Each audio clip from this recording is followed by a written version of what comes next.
Okay, something else.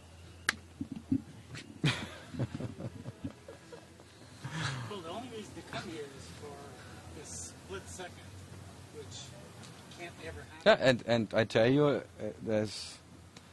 every moment there's a possibility of that impossibility of the split second. No one knows.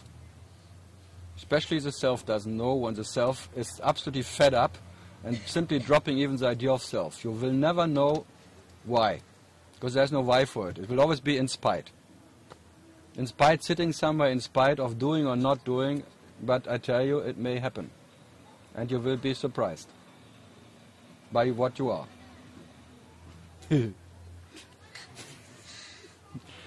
That's why it's called a surprise.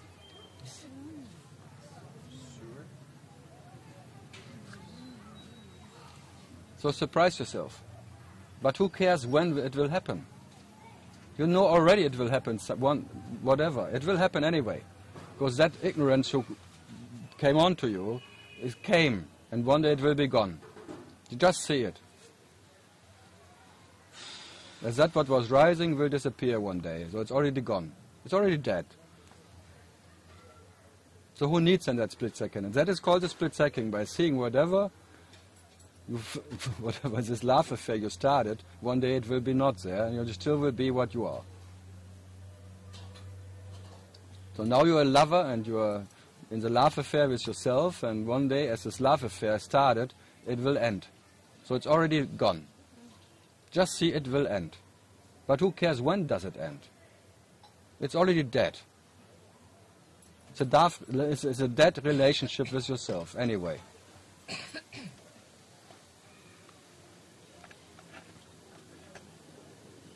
So, what to do? Wanting to speed up the process becomes a seeker. And then the sickness is really strong. And then you suffer. By simply see as it came by itself, it will go by itself. But by no action or non-action, you can speed up the process. And by seeing that, it's already gone. So be quiet and see. What else can I tell you? Enjoy it. Enjoy the presence and the absence, as you are with and without. The presence and the absence of this love affair with yourself, what you are. So. And that what can only be enjoying himself in the absence is still depending on an absence. So you have to be what you are in the presence and absence of whatever you can imagine. That what is that. And only that is the quality of what you are, which never needs any different circumstance of any kind to be what it is. And the rest is fleeting shadow world of quantity, of more or less of truth or freedom, whatever is bullshit in its nature. And it's always bullshitting you. As you're expecting something to come something out of it. But self-guilty.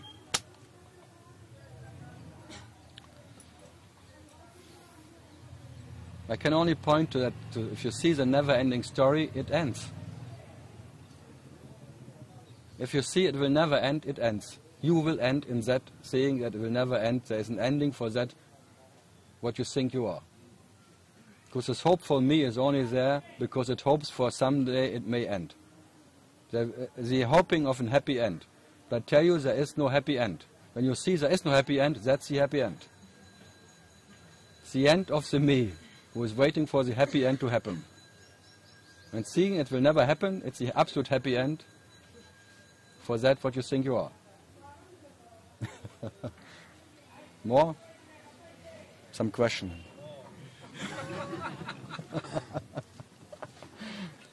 Karl, you said wisdom can't kill itself, but then what's the difference between seeing that? Seeing is different because you are the absolute seer.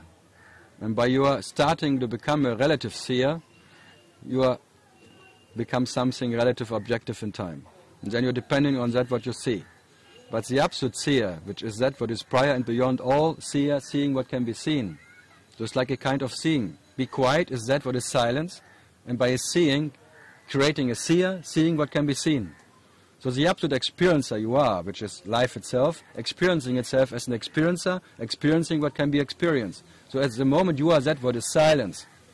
being the origin of the seer, the seeing what can be seen. When even the seer appears in what you are, and you are not an appearance of any kind. So you are that what is the origin of the first I thought. And the origin cannot suffer about anything. So to be what you are is being the absolute seer, and whatever you can see, you cannot be. And the first seer is already an experience. You can see, you can experience. But that seer you are, you will never experience. So you are that, what is prior and beyond the first, and the last you can experience is the seer. That you have to see. And seeing means you are that what is prior and beyond, by seeing that first and the last as the first and the last. Phantom. And prior and beyond that phantom you are. So your nature is not depending on any presence or absence of that phantom. That's the quality of what you are. That is moksha, which is not depending on any presence or absence of any kind. Yeah. So it's an absolute seeing. That's here and now, because you are the absolute seer, here and now. And the absolute seer simply takes different standpoints, looking into what one is. All the standpoints sitting here are standpoints of the self, looking into that what is the self. There are only standpoints, like functionings of standpoints of whatever walking automobiles of self. Walking around and looking out of that position into that what one is. Taking a position of a seer in a seeing and what can be seen. The whole scenery is the realization of what you are. And the only dream is that you as a seer are different from what you see. But even that understanding, it doesn't help. So you better be that what is prior and beyond all that scenery. That what is in no sense. So that what is with and without that, what it is. Never depend on any understanding. Even that understanding of a seer is not different from blah blah blah.